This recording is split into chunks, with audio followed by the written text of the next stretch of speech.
साथियों नमस्कार, स्वागत है आपका अपने चैनल सक्सेस जंक्शन एक कदम सफलता की ओर में। और हम लेकर के आ गए आपके लिए सभी परीक्षाओं की दृष्टि से अति महत्वपूर्ण 360 डिग्री करंट अफेयर्स। जी हाँ, यहाँ पर एक एक प्रश्न के बारे में पूरी डिटेल से आपको जानकारी दी जाएगी, जिससे अगर उससे संबंधित कोई अन्य प्रश्न भी आपकी परीक्षा में बनता है तो आप बड़ी आसानी से उस प्रश्न को भी सॉल्व कर सकते हैं। एमपीपीएससी वालों के लिए स्पेशली बात करें तो यूनिट 8 के जो प्रश्न बनेंगे वो आपके यहाँ से कवर होते चलेंगे। रोज सुबह 7:30 बजे आपको ये वीडियो देखनी ही देखनी है। एमपीपीएससी वालों के लिए स्पेशली बोल रहे हैं, क्योंकि आपका एग्जाम जो है वो जाकर के जून में होने वाला है, तो आपसे मई तक के करंट अफेयर के प्रश्न यहाँ पर पूछे जाएंगे। तो हर एक प्रश्नों के बारे में हम आपको डिटेल में जानकारी देंगे, जिससे कि जो भी कथन वाले प्रश्न बनते हैं, पहला दूसरा सही है, दूसरा तीसरा सही है, ऐसे प्रश्न जो आपकी परीक्षा में बनते हैं उनको भी आप बड़ी आसानी से सॉल्व कर सकते हैं। ठीक है, तो चलिए बिना समय गवाए हुए चलते हैं सीधे प्रश्न नंबर 1 की ओर। देखिए, तो प्रश्न नंबर 1 है, अभी हाल ही में किस रक्षा संस्थान ने light weight bullet proof jacket को लॉन्च किया है। अभी light weight bullet proof jacket क्या होती है, इसके बारे में भी आपको जानकारी देंगे। किसने लॉन्च किया है वो सारी जानकारी हम आपको देने वाले हैं। ऑप्शन ए है इसरो, ऑप्शन बी है डीआरडीओ, ऑप्शन सी है इंडियन आर्मी, या फिर ऑप्शन नंबर डी है आईआईटी खड़गपुर। आइए इसका आंसर देखते हैं, फिर आपको पूरी जानकारी देते हैं। सही आंसर है बी, यानी कि डीआरडीओ ने यहाँ पर light weight bullet proof jacket को लॉन्च किया है। आइए इसके बारे में कुछ जानकारी लेते हैं। तो देखिए, अभी हाल ही डीआरडीओ ने एक कम वजन वाली बुलेट प्रूफ जैकेट को विकसित किया है। यानी light weight bullet proof jacket का मतलब क्या है, कम वजन वाली बुलेट प्रूफ जैकेट को यहाँ पर लॉन्च किया गया है। यह आत्मनिर्भर भारत के तहत, आत्मनिर्भर भारत पहल जो होती है उसके तहत किया गया यह प्रयोग है। इस बुलेट प्रूफ जैकेट की वजह से भारतीय सैनिक और पुलिस कर्मियों को अपने कार्य क्षेत्र में कार्य करने में आसानी होगी। अब देखिए, भारतीय सैनिक मान लीजिए कहीं पर जाते हैं, कहीं किसी ऑपरेशन पर जा रहे हैं, तो जो आपकी बुलेट प्रूफ जैकेट होती है उसका वजन इतना ज़्यादा होता है कि उनको परेशानी का सामना करना पड़ता है। अब क्या है, अब जो डीआरडीओ ने ये लाइट वेट जो है बुलेट प्रूफ जैकेट लॉन्च की है, इसका वजन कम रहेगा। अब उतने वजन के स्थान पर वो गोला बारूद और अतिरिक्त जो गोला बारूद है, हथियार सामग्री है, उसको ले जा सकते हैं। ठीक है, तो बहुत अच्छा यहाँ पर इनिशिएट लॉन्च किया गया है डीआरडीओ के द्वारा। चलिए डीआरडीओ के बारे में बात कर लेते हैं। तो देखिए, डीआरडीओ की स्थापना 1958 में हुई थी। वर्तमान प्रमुख कौन है डीआरडीओ के, तो जी सतीश रेड्डी जो हैं वो वर्तमान में प्रमुख है डीआरडीओ के। हेडक्वार्टर कहाँ है डीआरडीओ का, तो नई दिल्ली में डीआरडीओ का हेडक्वार्टर है। ठीक है, तो ये तीनों प्रश्न कई बार परीक्षाओं में पूछे गए हैं। अभी एनटीपीसी रेलवे के एग्जाम में ये प्रश्न बार बार घूम करके आए, तो आपको याद रखना है कहाँ कहाँ पर इसकी स्थापना की गई है, कहाँ पर इसका हेडक्वार्टर है, प्रमुख कौन है, ये सारी चीज़ें आपको याद रखनी है। 1958 में ही नासा की भी स्थापना की गई थी, ये भी आप याद रख सकते हैं। चलिए प्रश्न नंबर 2 की ओर चलते हैं। तो देखिए, अभी हाल ही में ग्लास स्काई वॉक ब्रिज का उद्घाटन कहाँ पर किया गया है, मतलब कांच का बना हुआ एक ब्रिज है, तो इसका उद्घाटन कहाँ पर किया गया है। ऑप्शन ए है गुजरात, ऑप्शन बी है उत्तराखंड, ऑप्शन सी है बिहार, या फिर ऑप्शन नंबर डी है जम्मू कश्मीर। आइए देखते हैं सही आंसर क्या है। सही आंसर है सी, यानी कि बिहार में अभी हाल ही में ग्लास स्काई वॉक ब्रिज का उद्घाटन किया गया है। तो कितनी ऊंचाई है, कहाँ पर स्थापित किया गया है, पूरी जानकारी आइए आपको देते हैं। सही आंसर है सी, यानी कि बिहार। तो बिहार में कहाँ पर इसका उद्घाटन किया गया है, आइए देखते हैं। तो देखिए, बिहार राज्य के राजगीर के पास पहला स्काई वॉक ब्रिज का निर्माण किया गया है। तो कहाँ पर, राजगीर में। ठीक है, इस ब्रिज की ऊंचाई 250 फीट है। बिहार की राजधानी पटना है, आपको पता ही होगा। वर्तमान मुख्यमंत्री कौन है बिहार के, तो नीतीश कुमार वर्तमान मुख्यमंत्री हैं। राज्यपाल की बात कर लेते हैं तो फागू चौहान जो हैं वो इस समय बिहार की वर्तमान राज्यपाल हैं। 2 प्रश्न लगातार पूछे जाते हैं बिहार से, तो मधुबनी पेंटिंग और महाबोधि मंदिर का संबंध कहाँ से है, तो बिहार से ही संबंध है मधुबनी पेंटिंग का और महाबोधि मंदिर का भी। चलिए प्रश्न नंबर 3 की ओर चलते हैं। देखिए, प्रश्न नंबर 3 से पूछा जा रहा है, प्रधानमंत्री नरेंद्र मोदी ने किस देश के युवाओं के लिए स्वर्ण जयंती छात्रवृत्ति योजना की घोषणा की है। ऑप्शन ए है भारत, ऑप्शन बी है बांग्लादेश, ऑप्शन सी है जापान, या फिर ऑप्शन नंबर डी है भूटान। आइए इसका आंसर देखते हैं। सही आंसर है बी, यानी कि बांग्लादेश के जो छात्रों के लिए यहाँ पर स्वर्ण जयंती छात्रवृत्ति योजना की शुरुआत की गई है। आइए देखते हैं पूरी जानकारी। तो देखिए, प्रधानमंत्री मोदी ने बांग्लादेश के युवाओं के लिए स्वर्ण जयंती छात्रवृत्ति योजना की घोषणा की है। अब ये क्यों किया गया है उसके बारे में आपको पूरी जानकारी देते हैं। तो देखिए, स्वर्ण जयंती फेलोशिप भारत के विज्ञान और प्रौद्योगिकी विभाग के द्वारा दी जाने वाली एक शोध जो है फेलोशिप है। तो आपको याद रखना है ये कौन देता है, तो जो विज्ञान और प्रौद्योगिकी विभाग है भारत का, उसके द्वारा यह प्रदान की जाती है। भारत और बांग्लादेश के राजनयिक संबंध के 50 साल पूरे होने पर श्री मोदी ने बांग्लादेश के 50 उद्यमियों को भारत आने और स्टार्टअप पहल में शामिल होने के लिए निमंत्रण दिया है। यानी कि 50 साल भारत और बांग्लादेश के राजनयिक संबंध के पूरे हुए हैं, तो श्री मोदी जी ने यहाँ पर कहा कि बांग्लादेश के जो 50 उद्यमी हैं वो भारत में आएंगे और स्टार्टअप वगैरह लगाएंगे और हम उनको छात्रवृत्ति देंगे। ठीक है, और इसी छात्रवृत्ति का नाम यहाँ पर रखा गया है जिसके बारे में आपसे पूछा गया है। ठीक है, तो इस छात्रवृत्ति का नाम क्या है? तो स्वर्ण जयंती छात्रवृत्ति योजना यहाँ पर शुरुआत की गई है। चलिए आगे बढ़ते हैं अगले प्रश्न की ओर। प्रश्न नंबर 4 आपके सामने आ रहा है। प्रश्न नंबर 4 है, एशिया का सबसे बड़ा ट्यूलिप गार्डन भारत के किस राज्य या फिर केंद्र शासित प्रदेश में खोला गया है? तो कहाँ पर ट्यूलिप गार्डन यहाँ पर खोला गया, यही आपसे पूछा जा रहा है। ऑप्शन ए है मध्य प्रदेश, ऑप्शन बी है उत्तराखंड, ऑप्शन सी जम्मू कश्मीर या फिर ऑप्शन नंबर डी है आंध्र प्रदेश। आइए इसका आंसर देखते हैं। सही आंसर सी यानी कि जम्मू कश्मीर में जो है एशिया का सबसे बड़ा ट्यूलिप गार्डन खोला गया है। अब भी कंफ्यूज नहीं होना है आपको ये भी याद रखना है, उत्तराखंड में पॉलिनेटर पार्क खोला गया था। ठीक है, तो उत्तराखंड में पॉलिनेटर पार्क और जो है जम्मू कश्मीर में यहाँ पर क्या खोला गया है? ट्यूलिप गार्डन खोला गया है। पॉलिनेटर पार्क के बारे में भी हमने आपको प्रीवियस वीडियो में बताया है कि कहाँ पर खोला गया है पॉलिनेटर पार्क, उसके बारे में भी हमने आपको बताया था। चलिए इस प्रश्न के बारे में जानकारी लेते हैं। तो देखिए, एशिया का सबसे बड़ा ट्यूलिप गार्डन श्रीनगर जम्मू कश्मीर में खोला गया। यह ट्यूलिप गार्डन लगभग 30 हेक्टेयर क्षेत्रफल में फैला हुआ है। तो कितनी दूरी में फैला हुआ है? 30 हेक्टेयर क्षेत्रफल में फैला हुआ है। इस उद्यान को कश्मीर घाटी में फूलों की खेती के पर्यटन को बढ़ावा देने के उद्देश्य से खोला गया है। यानी कि फूलों की खेती को बढ़ावा देना है और साथ ही साथ पर्यटन को भी बढ़ावा देना इसका उद्देश्य है। ठीक है, पुराना नाम आपसे पूछा जा सकता है इस नए जो है ट्यूलिप गार्डन का, तो इसका पुराना नाम है सिराज बाग। याद रखिएगा, पुराना नाम है सिराज बाग। इस गार्डन में इस साल विभिन्न किस्मों के 15 लाख फूलों को लगाया गया है। तो 15 लाख नए फूलों को कहाँ पर लगाया गया है? जम्मू कश्मीर के अंदर। किस गार्डन में लगाया गया है? तो आपको याद रखना है ट्यूलिप गार्डन जो नया अभी बन करके तैयार हुआ है और एशिया का सबसे बड़ा ट्यूलिप गार्डन है। ठीक है, चलिए आगे बढ़ते हैं प्रश्न नंबर 5 की ओर। प्रश्न नंबर 5 है, नमामि गंगे परियोजना का ब्रांड एम्बेसडर किस कॉमिक कैरेक्टर को बनाया गया है? यह प्रश्न दो दृष्टि से महत्वपूर्ण हो जाता है, क्योंकि अभी जो है जो इसका आंसर है उसको बनाने वाले कॉमिक कैरेक्टर को बनाने वाले का अभी निधन हो गया है, इस वजह से भी यह प्रश्न महत्वपूर्ण हो जाएगा। ऑप्शन ए है नागराज, ऑप्शन बी है चाचा चौधरी, ऑप्शन सी है पिंकी या फिर ऑप्शन नंबर डी है शिवा। तो बताइए कि किसको ब्रांड एम्बेसडर बनाया गया है यहाँ पर नमामि गंगे परियोजना का? आइए आंसर देखते हैं, फिर आपको पूरी जानकारी देते हैं। सही आंसर है बी यानी कि चाचा चौधरी को नमामि गंगे परियोजना का ब्रांड एम्बेसडर बनाया गया है। आइए देखते हैं। तो देखिए, नमामि गंगे परियोजना की शुरुआत कब की गई थी? तो 2014 में नमामि गंगे परियोजना की शुरुआत की गई थी। यह प्रश्न भी आपको याद रखना है। और अभी हाल ही में चाचा चौधरी और साबू जैसे मशहूर कार्टून को बनाने वाले कार्टूनिस्ट प्राण कुमार शर्मा का गुड़गांव में निधन हो गया। इसलिए यह प्रश्न और ज़्यादा महत्वपूर्ण हो जाता है कि कौन से कार्टूनिस्ट थे जिन्होंने चाचा चौधरी और साबू नामक कार्टूनों को बनाया था। तो प्राण कुमार शर्मा जो है कार्टूनिस्ट थे, उनका भी हाल ही में निधन हो गया है।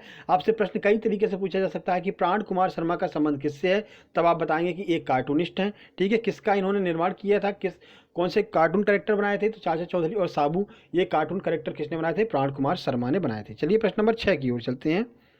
तो देखिए प्रश्न नंबर 6, अभी हाल ही में 9वें हार्ट ऑफ एशिया सम्मेलन का आयोजन कहाँ पर किया गया है? ऑप्शन ए है अस्ताना, ऑप्शन बी है बीजिंग, ऑप्शन सी है दुशानबे, ऑप्शन डी है इस्तांबुल। आइए देखते हैं सही आंसर।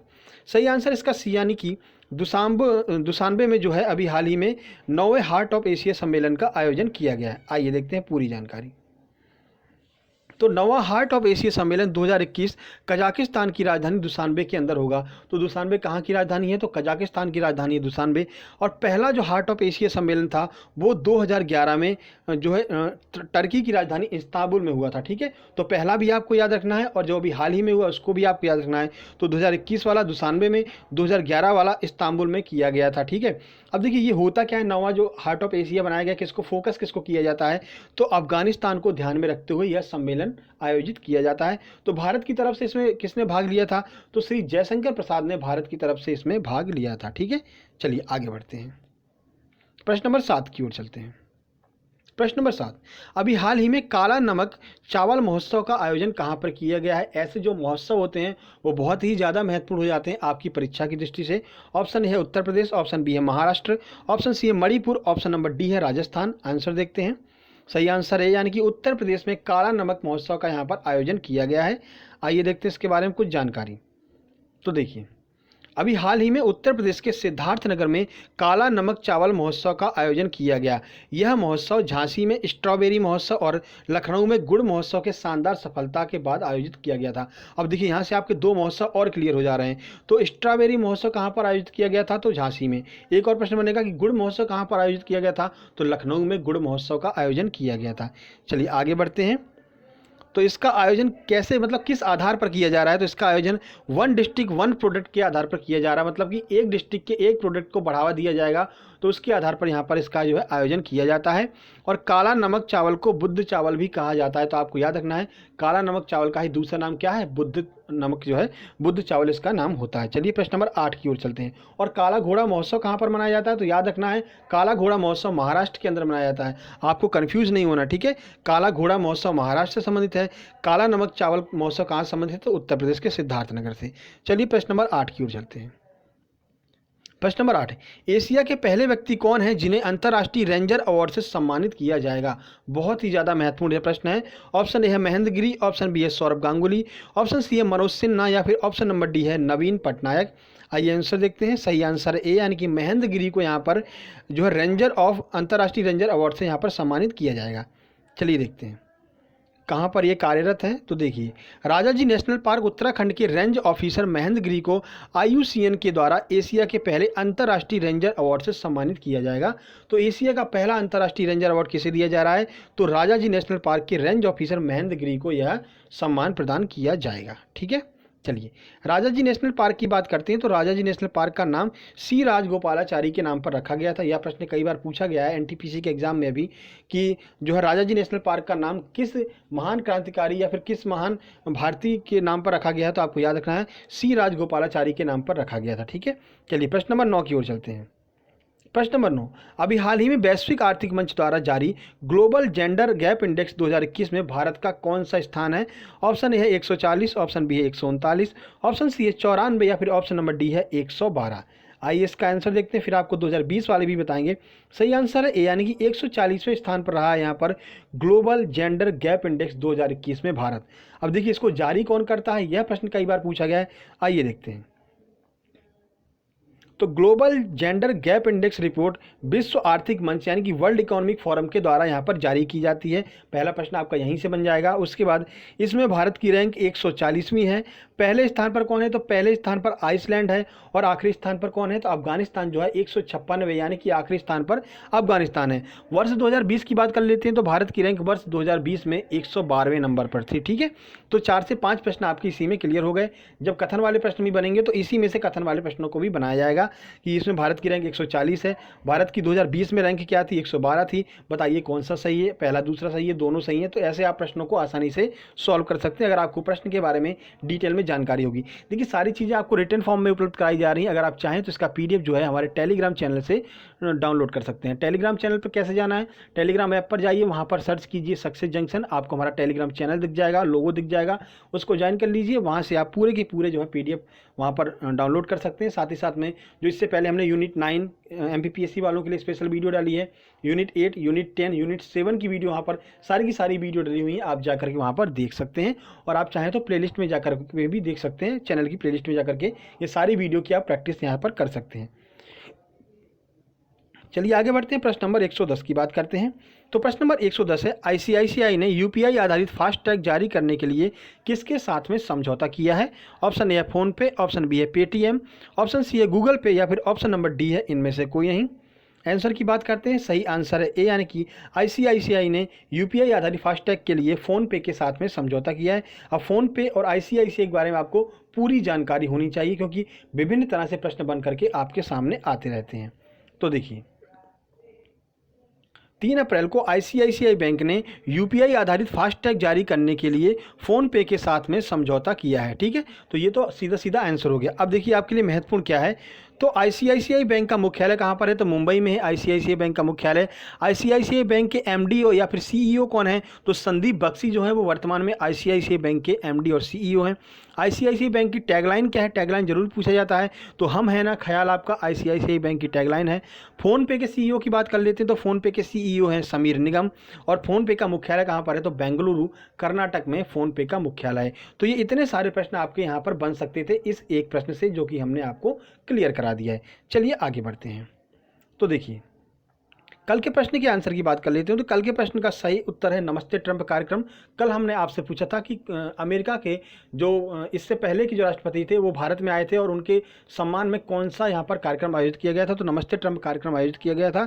संध्या पाटले ने बहुत सही आंसर दिया है, बहुत डिटेल में आंसर दिया है। उसके बाद प्रमोद 3095 ने भी बहुत अच्छा आंसर दिया है। बहुत बहुत धन्यवाद आप लोगों ने यहाँ पर आंसर दिया। बहुत अच्छा लगता है जब आप हमारे इनिशिएट का बिल्कुल बहुत सपोर्ट करते हैं, तो बहुत ही ज़्यादा अच्छा लगता है। ठीक है, चलिए आज के प्रश्न की बात कर लेते हैं। तो आज का प्रश्न है, बंगाल टाइगर के नाम से किस भारतीय क्रिकेटर को जाना जाता है। एक बार प्रश्न फिर से सुन लीजिए, बंगाल टाइगर के नाम से किस भारतीय क्रिकेटर को जाना जाता है। आपको आंसर जो है कमेंट बॉक्स में लिखना है और जितना ज़्यादा हो सके उतना ज़्यादा डिटेल में आप इसके बारे में जानकारी लिखेंगे तो बहुत अच्छा होगा, क्योंकि जो चीज़ें आप लिख देते हैं वो आपके दिमाग पर छप जाती है, फिर आप परीक्षा में कभी भी उस चीज़ को नहीं भूलते हैं। ये वीडियो पसंद आई हो वीडियो को लाइक कीजिए, दोस्तों के पास शेयर कीजिए, साथ ही साथ में चैनल को सब्सक्राइब करके नोटिफिकेशन बेल जरूर दबा लीजिए, क्योंकि बहुत महत्वपूर्ण वीडियो आपके पास डेली आती रहती हैं। ठीक है, तो ये सारी की सारी वीडियो आपके लिए महत्वपूर्ण है। आज यूनिट 9 की वीडियो हम बहुत जल्दी लेकर के आने वाले हैं। आपको 12 साढ़े 12 बजे समथिंग यूनिट 9 MPPSC वाली स्पेशल वीडियो आपको देखने को मिलेगी। तो जल्द ही मिलते हैं एक नई वीडियो में, तब तक के लिए नमस्कार, धन्यवाद।